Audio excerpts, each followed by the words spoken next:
Hi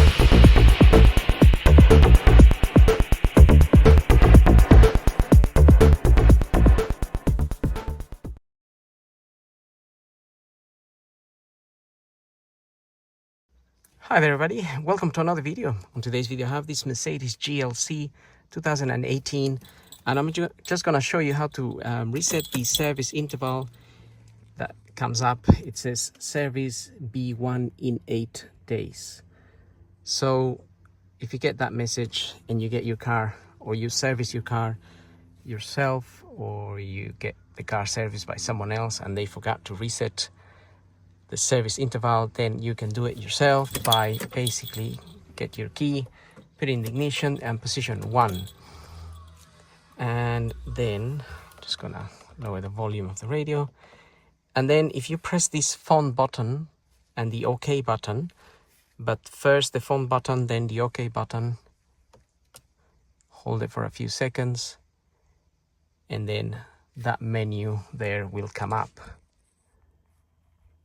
And with the arrows on your steering here, we're gonna go down to ASSYST Plus and press OK.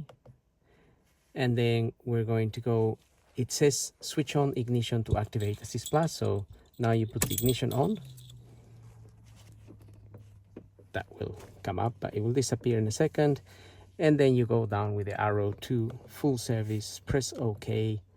And then go down to confirm service, press OK, choose the oil, that gray that you may have used. In my case I used 22951 because this is a C220, it's a diesel car, and then I'll press OK on that, and then it says service carried out. So with the arrow again we go down to yes, press OK, and cannot be undone, so be sure that you're doing what you want to do.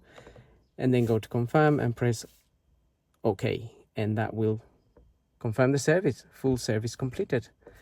And now you will no longer get that message.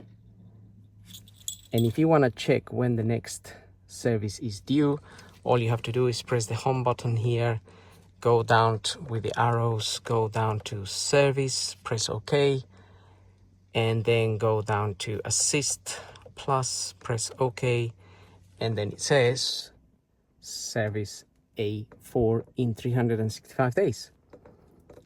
And to come out of that menu, just press the home button here and go to trip and press OK. And that's pretty much it. So it's not that difficult. So I hope the video helps. Don't forget to like, follow, subscribe. We'll see you everybody in the next video. So thank you for watching.